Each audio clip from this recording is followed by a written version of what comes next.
Mystery Theater presents...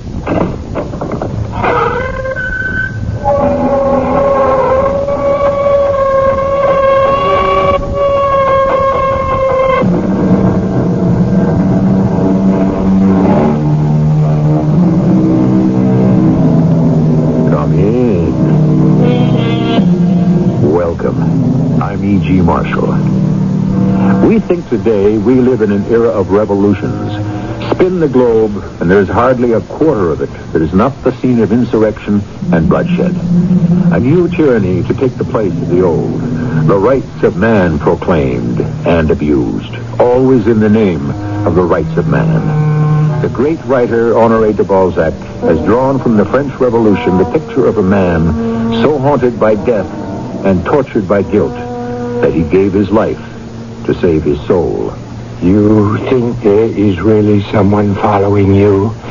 Well, there are shadows and there are shadows. In these times, it could be imagination. I don't know, Simon. All today and yesterday, at the foot of the stairs in the courtyard, there was someone unfamiliar, sinister, like an animal hunted. You can tell who is the hunter.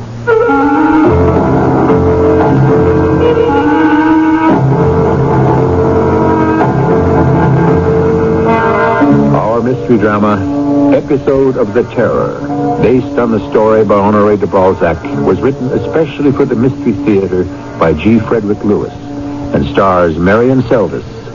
I shall return shortly with Act One.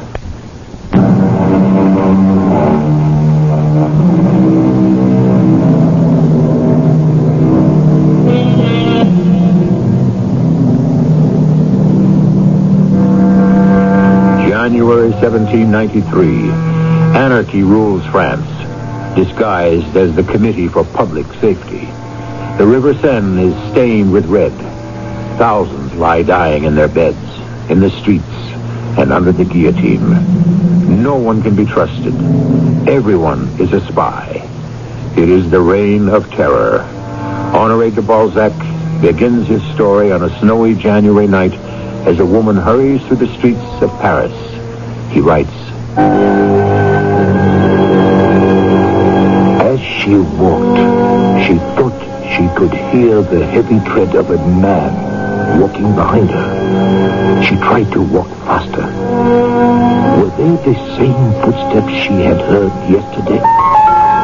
When she arrived at the baker's shop, she stood in the lighted window and slowly dared turn her head. Was there someone there in the shadows? A man watching her? Let me sit down a moment. Good evening, Sister Marguerite. Out there. Someone. You were followed. I think so. I'm not sure. Do you have them, Simon? Are they ready? Well, you look white as snow. Have you been running? I'm right. It must have been my imagination. Let me have what I can for, and then I'll go. Oh, what a time we live in. For you, sister, a world of sin. How is our good Father? He blesses you for what you are doing. And all those who come to us to pray, Simon, they bless you, too. I never thought the day would come when the churches of France are closed by edict, when a priest has to say a mass in secret, when prayer is punished by death. I'm expected back. I must go. Oh, you keep looking through the store window. There's no one out there. All of Paris is at home. Or dead. Or dying. I am the only one up. A baker has to bake at night. One cannot have bread in the morning otherwise. What is more, I am all alone now. Well, what happened to your assistant, Panther? Well, he thought he would make more money selling small cakes to the crowds at the guillotine. Oh, horrible. Like a ghoul, I told him, selling refreshments as the knife falls. Oh, I'm so ashamed of Pantin. Did you say you had them ready? Oh, yes. I have to go to the back. It is not the kind of pastry one can leave lying about. Simon, let me give you this. A gold louis, the price agreed on. Oh, well, sister, you did not have to give it to me this instant. Thank you. Oh, no. Sister! Oh, Lord in heaven, she has fainted. Sister, wake up. Oh, what am I going to do? Water. Yes, that's what. I'll get water. Sister, please wake up. Oh, may the Lord forgive me for what I am going to do, but I cannot just let her lie there. Oh! What was it? Forgive me, sister. You had fainted. I had to wake you. Let me help you up. Oh. Now, I want you to sit down, please. Thank you. There was a shadow standing right outside your window. I could see between where you have the wax fruit and the plaster wedding cake. What do you mean, a shadow? He's still there. Sister, you are perfectly safe here. I shan't give you away. Now, if you'll excuse me, I'll go fetch what you purchased. I'll be right back. Wait, no, I'll come with you. I don't want you to be in any danger either, Simon. Well, how am I in danger? I don't know anything about it. You ordered some little breads. I made some, or I didn't make some. Either way, you take this little cardboard box. They're inside. Thank you, Simon. Take it quickly. Hide it inside your cloak. There. I can't let you go out into the snow like this. It stopped snowing. Well, nevertheless, I have some broth cooking. Take a cupful. That'll keep the chill away. Do you think there was really someone following you? There are shadows, and there are shadows. In these times, it could be imagination. No, I don't think so. All today and yesterday, at the foot of the stairs in the courtyard, and then on the street, there was someone unfamiliar and sinister. We are only human, but we know, like an animal hunted, you can tell who is the hunter. If there is someone out there, he could also be a robber or a thief. I'll put on my saber right over my apron. After all, am I not with the National Guard? You see? How do I look? Huh? Oh, sister, you didn't take any of the broth? No, I want to go back to the front of the shop. I want to have another look through the window. Oh, the snow has started again. I don't see anyone out there. Father Long is waiting for me. I must go. I don't want you to come with me, Simon. With that saber over your apron, you'll just attract attention. I offered. I can't do more than that. I offered. So you did. I shall tell the father. No, not by the front door, sister. Behind the ovens. I'll show you. There's a little door. It leads to an alley which goes straight to the street. Just to be safe. Thank you, Simon. Oh, until the next time. If there is one. In her bonnet and black cloak, she eventually reached her corner. He was there, across the street. Tall, frightening. Her old terrors awoke. She slipped through the shadows of the door to her house, pressed a spring, and vanished inside.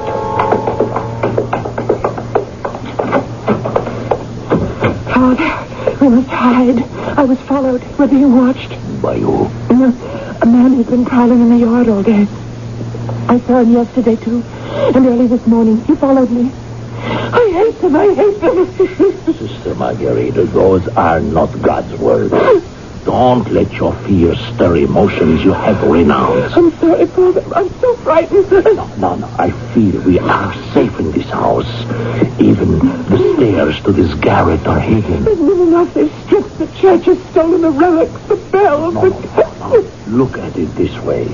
The reign of terror is sent as a trial to us to see how strong our faith is. They're mad.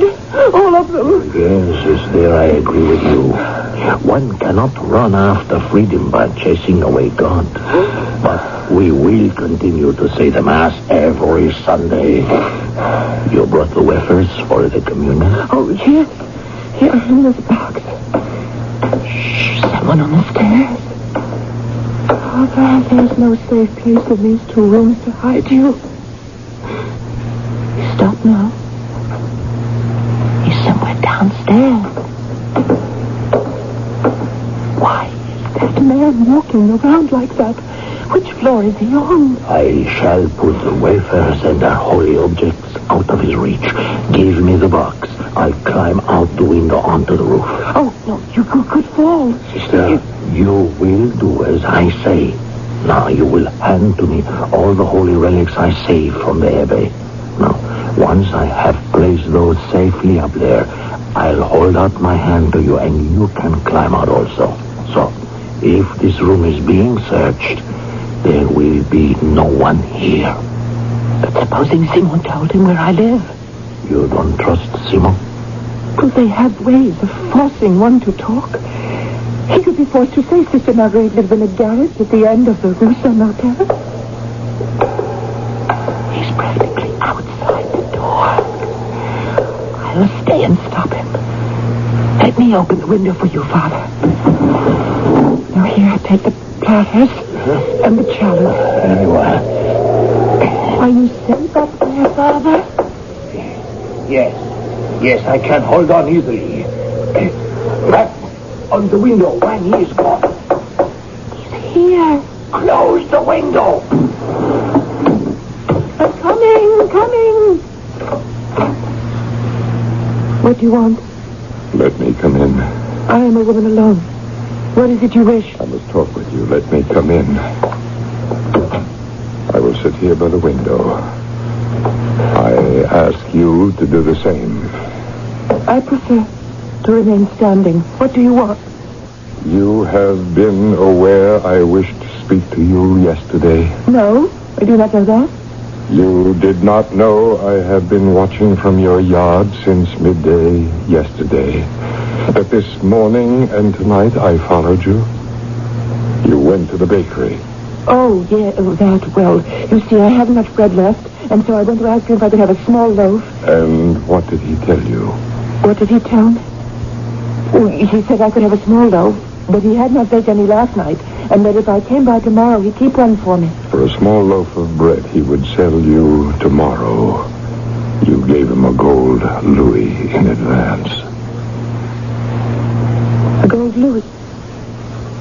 How did you know? I have very good eyesight. I have also very good insight. Sister, You know. I am not your enemy. If anything should happen to you, it would not be because of me. I have come to ask a favor. You have been prowling and following and frightening me for 2 days, and you ask of me a favor? I am alone.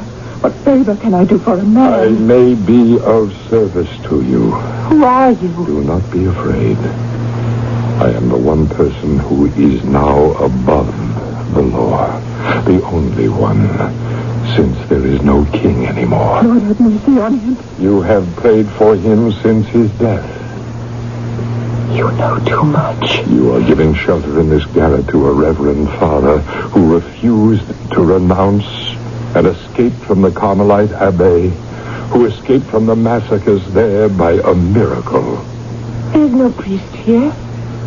Then you should be more careful. Last Sunday, a number of people climbed these stairs to take part in a mass. Masses are forbidden. Tomorrow, there will be others who will climb the stairs. Sister Marguerite, you see, I know your name, and also that of your honored guest, Father Laurent. All is lost. If I had ever thought of betraying you to the Committee for Public Safety, I could have done so long ago. Open the window, sister. I heard. The roof, like the walls of these 2 rooms, are of paper. I am glad the snow has stopped, Father. I would not want you to catch a cold when so much depends upon your health. Yes, monsieur. You have the advantage over me. Who are you? Please don't ask me, so that I will not have to refuse you an answer. Did you hear me tell Sister Marguerite that if I can do anything for you, not to be afraid to make use of me? You are not one of our persecutors. I believe that. I trust you. But what is it you came here for? I have come to beg you to celebrate a mass for the repose of the soul of an august person whose body will never rest in consecrated earth. A mass for one such as that? A child of God, nonetheless. Yes. Come back here at midnight. I shall be ready to celebrate the only funeral service the church can offer such a soul. Why is he not buried in consecrated earth? I can see that you have led a very sheltered life in this garret. Like all Christians, he wished such a burial, but he had not the power to have his will obeyed. Well, come at midnight.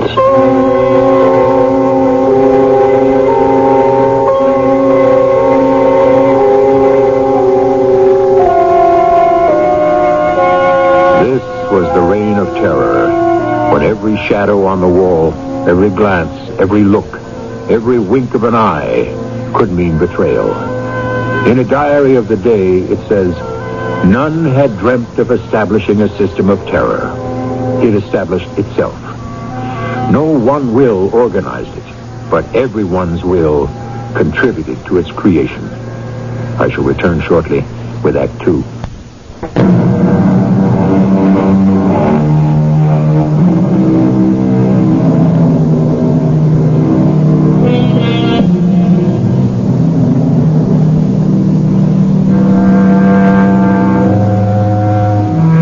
A dark period in man's history. The atmosphere so unreal that even the months of the year were given new names. The guillotine rose and fell like a trip hammer. Yet, in spite of it all, or probably because of it, people crept up to that garret and prayed to their God for deliverance. Honoré de Balzac picks up the scene in his own words.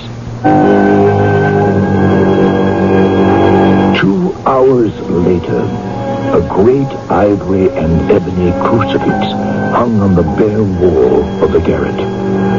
4 altar candles gave a faint, pale light, like a ray from heaven shining on the makeshift altar.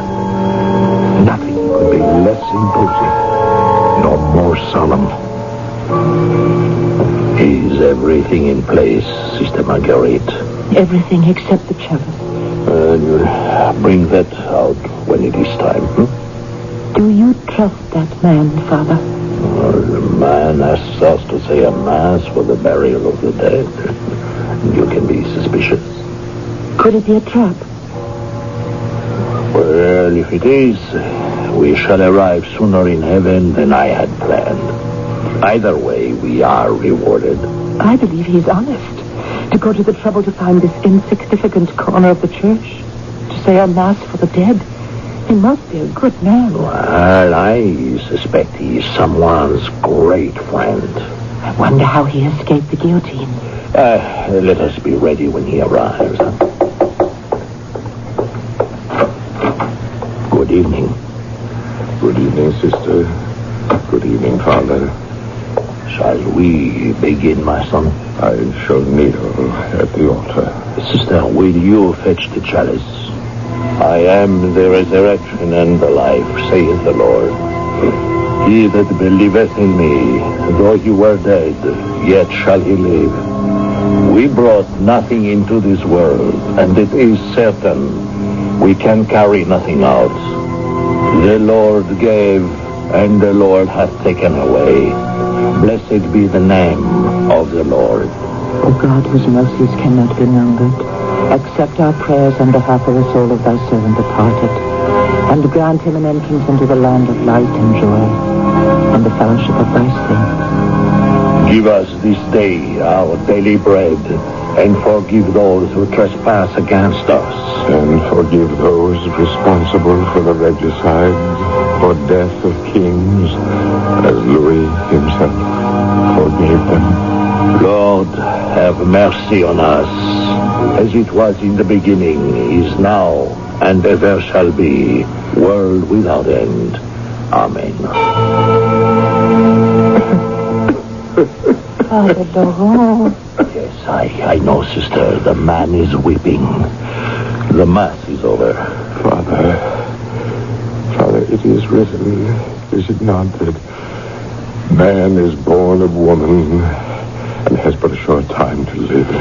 Yes, my son. But his life is full of misery. In the midst of life, we are in death. I must leave. It is time. Here for your pain. Oh, no money, please. For the poor, then. I shall leave it on the table. Sister, take care of this purse. Tomorrow we will buy bread for those who are without. Oh, this will last a long time. Now I must go. I wish to ask you something, monsieur. What is it? Will you tell me your name? The name will tell you nothing. I am grateful for the burial mass. And now let me ask you.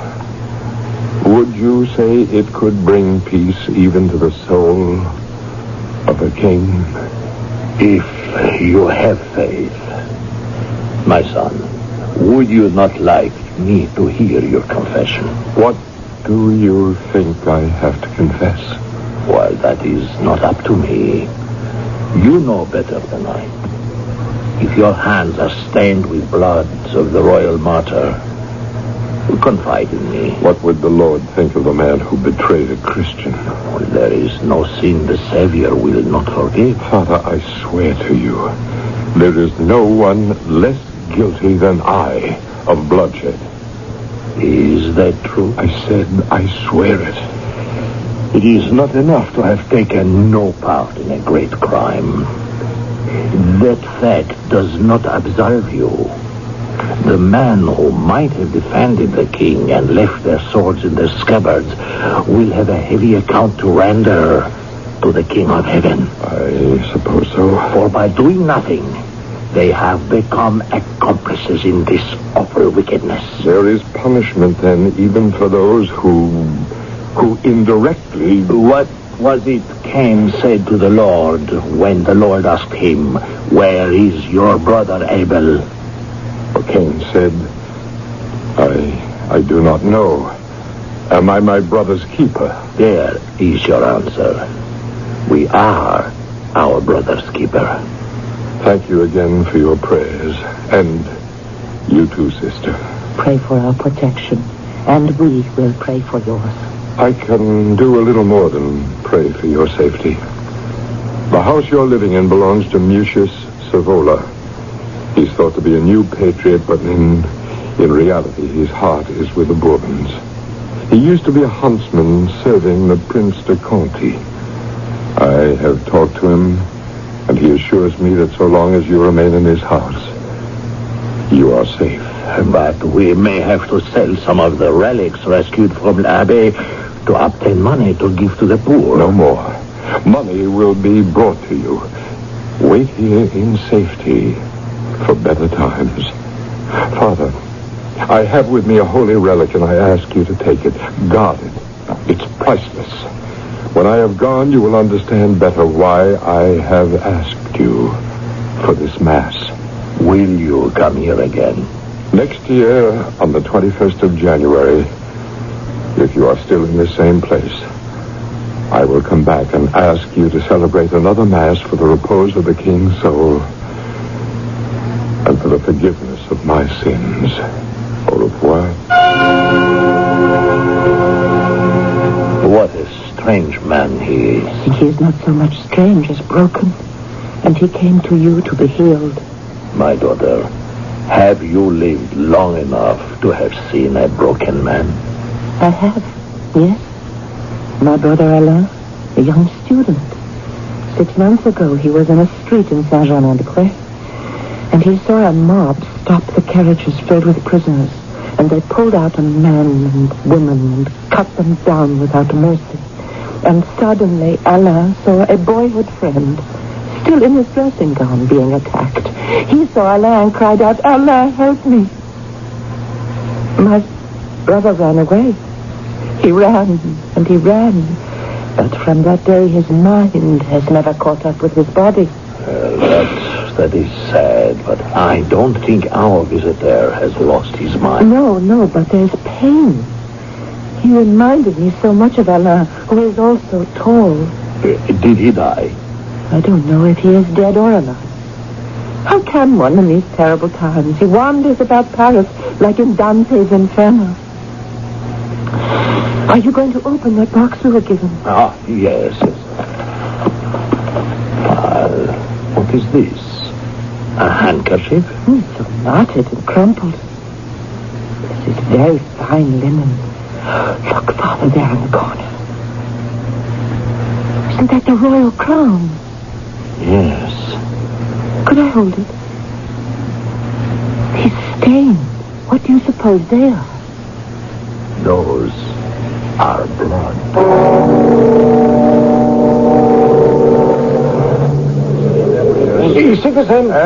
Citizen, forgive me, but is this the price Louis XV? No more it is. Do not you know its new name? No, I wasn't told. Place de la Révolution. Well, why are so many people here? What is everyone looking at over there? The guillotine, of course. Where are you from? The Boom? Oh, no, I don't know where I'm from. I'm sorry. Hey, why do you look at me like that? Are you all right, young man? Something made me run away. They were killing him and I ran away. He will hate me forever for that now, won't he? You should not be here. You have to have a strong stomach for this. I ran away. That is all I remember. You know your name? Oh, yes. I'm Alain Robert. My sister Marguerite is a nun. She wanted to take care of me, but I had to go. Alain Robert. I do not think you are very close in the head. I advise you to go home. You are not well. Well, I don't know where I live anymore. I have forgotten the street. Hey, young man, stay away from the Place de la Révolution. Go find your sister. You need taking care of.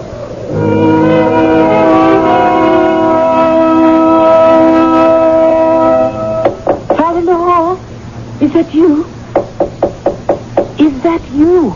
You know you're not supposed to leave this. Who are you? Do not be afraid, Sister Marguerite. Close the door. I'm not Sister Marguerite. What gave you such an idea? Let me assure you, I am a friend. My name is Pantin. I sell lemonade and cakes and rolls in the streets. I am a Frenchman, not a citizen. You have nothing to fear from me. How did you find me? It's Simone, the baker, where I get my cakes and breakfast.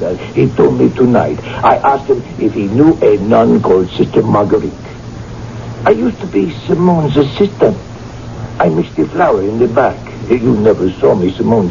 Said you and Father Laurent say Mass. You wish to come to Mass here next Sunday? Do you have a brother called Alain? Yes, I do. Well, first crack out of the musket and I have found his sister. It grieves me to tell you. He's dead. How did you know? It was bound to happen. He went out of his mind when he saw his best friend attacked and killed by a mob. He came to me once, but then he disappeared. I met Alain by accident. He was sent to the guillotine? Well, what had he done? I do not know. You do not need to have done anything these days. They pulled him out of a cart with 20 others. So what are they doing? Alain is not royalty. He was a student. It does not matter who you are. You said your name was Panther? Yes. Thank you for finding me. We will kneel together and pray for the souls of those departed. And for you also. It is never too late to begin anew. The feeling of dread, the terror beneath which France was groaning in those days weighed down the hours. However, soon those who kept faith alive in that tiny garret knew that a powerful hand of protection was extended over them. The mystery that hung about the stranger grew inexplicable. As for the priest, he did not even try to understand it.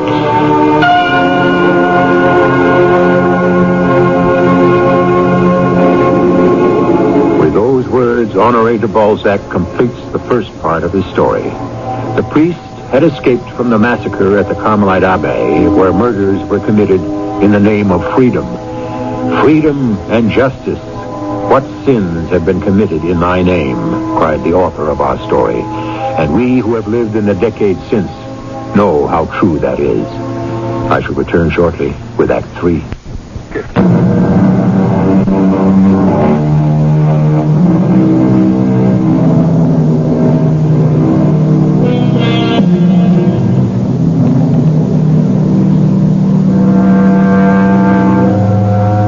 Our curtain rises on the horror that engulfed the city of Paris in the 1790s. We ask ourselves today, were these forces too powerful to be controlled by men? A whirlwind of death that swept aside every feeling of humanity that ever existed in man. Against this backdrop of the Great Terror, Honoré de Balzac focuses a spotlight upon one little garret in Paris. Yes, a guardian angel seemed to be protecting Sister Marguerite and Father Laurent. Firewood and provisions appeared mysteriously. Many silently came to pray. What new surprise would the next morning bring? A kind of cult sprang up about the stranger. And so a year passed. Father, I noticed the candles in your room were burning very late last night. I was saying some extra prayers for the stranger. I thought you might be. I always say mine in the dark. It is 1 day to 12 months since he was here. And the terror continues. Will it ever end, Father? Ever? Oh, yes. Now the Queen has followed the King into the grave. Those who ordered the murders, the Robespierres, the Saint-Just, the Coutons, they will follow. Those who live by the sword. I know, die by the sword. But I cannot look that far ahead. I can think only of tomorrow. Because it is the 21st of January. Yes, I'm so afraid he won't come. Or perhaps he's not even in France and cannot come. Perhaps. Was there something special you wanted to ask me tonight? No, I've disturbed you enough. I'm sorry. No, you were downstairs today. You visited Madame Deschamps again. How is she? Oh, she is afraid all the time. She misses her husband. We read the poetry of André Chenier together. She knew him, you know. Oh, I didn't. I knew he was put to death. Yes, but all a mistake. They thought he was his brother Sauveur Chenier. And then, well, they think it's some clerical error. We'd better kill them both. Sister, try not to dwell on the evils of the day. I try not to. Anyway, Madame Deschamps has a friend, who also a widow, who lives next door in the front apartment, and I promised to visit her as well. They'll both come here for next Sunday Mass. Well, the more the merrier, I always say. Oh, Father. How you keep your sense of humor in these days, I will never know. Well, I am merely exercising one of God's blessings.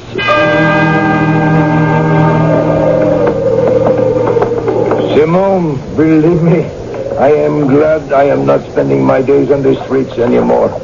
I have been shown the light. I will say baking bread is a more honorable profession than selling cakes to the demented. Don't walk so fast, Panther. You draw attention to yourself. Oh, but we must get across the Place de la Révolution before the afternoon crowd gathers. It can happen in the winking of an eye. You don't know, Simone. You are at the ovens. You have not been abroad like I have. Once the people get word there's an execution, the side streets are so clogged, you cannot get through. You're sure we can? He was so cold. So very cold. Well, he has done all any human can do for another, and we have done for him what he asked. There is no more. He didn't even say he would see us again. Tomorrow is another day, sister. Child, there are tears in your eyes.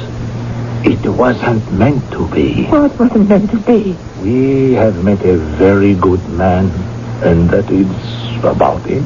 I thought of him only as a lost soul who needed our prayers. And I wanted him to know how much we appreciated what he has done. I can't go on, Father. Forgive him. If our friend did not wish to speak to us, if he does not ever see us again, I know we have helped him as he has helped us. It isn't a personal thing the way I feel. Not at all. I wanted to ask him, was that really the king's handkerchief he gave us? How did he get it? I wanted him to know he would be welcome here at any time. Just walk up the stairs and knock on the door. How could it be? Oh, sister, you are up. The hour isn't too late. I've just heard the most wonderful news. May I come in? Yes, come, Simone. What news? Oh, I shan't stay a minute. Bontin can't manage the ovens alone, and we're baking a very large order for bread tomorrow. Where did you get the flour? Oh, it's just it. That's why I'm here. It is the end. I mean, the beginning of the end. The killers are being killed. The millers are milling wheat. One can actually buy flour legally. Tomorrow, people will be able to walk the streets in safety. It is over. The terror. Well, some are left, yes, but no more wholesale deaths in the Place de la Révolution. I better get back to my bread, but I had to tell you, you are my holiest customers. God has answered our prayers.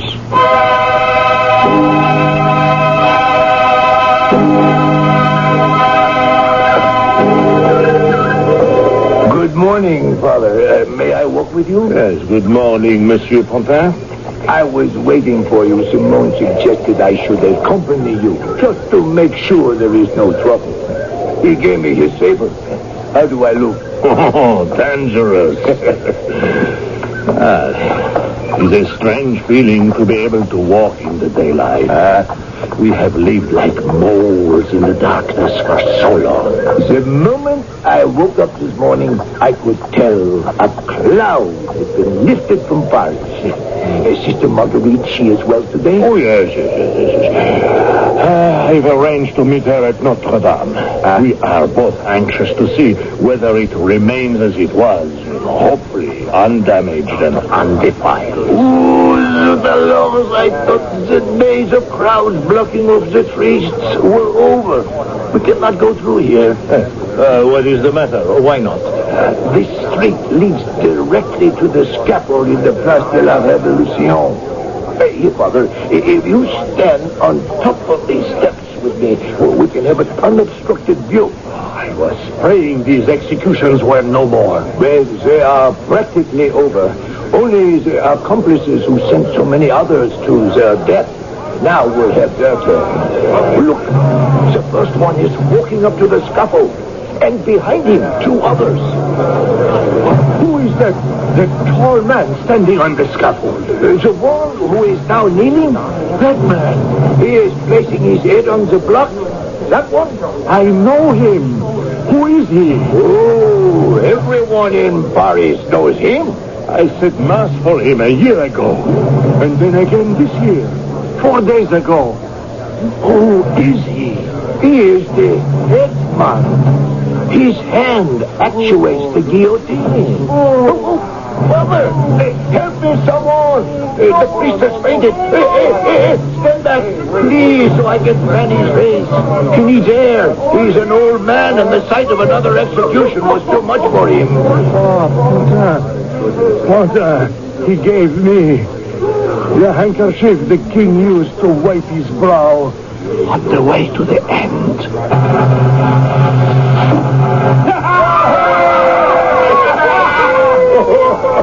His was the heart in the steel blade. Lord have mercy on his soul.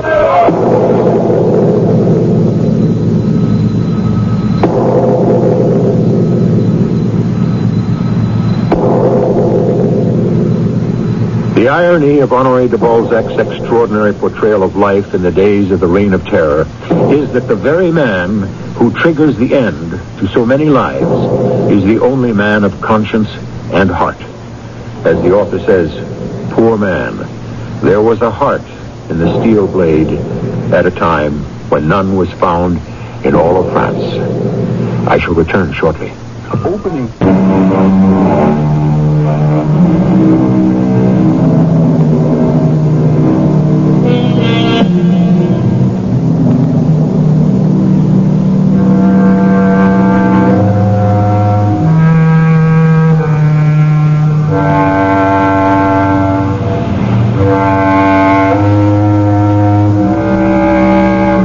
One of the greatest writers of all times takes his fiction from fact.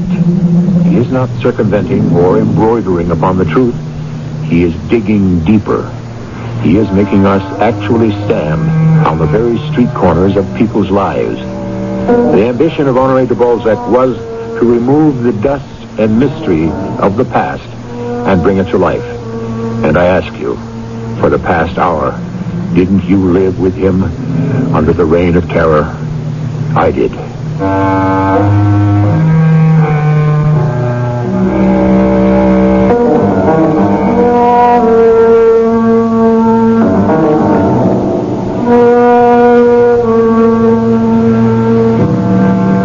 Our cast included Marion Seldes, Arnold Moss, Earl Hammond, and Sam Gray. The entire production was under the direction of Hyman Brown. Radio Mystery Theater was sponsored in part by Raven House Paperback Mysteries. This is E.G. Marshall, inviting you to return to our Mystery Theater for another adventure in the macabre. Until next time, pleasant dreams.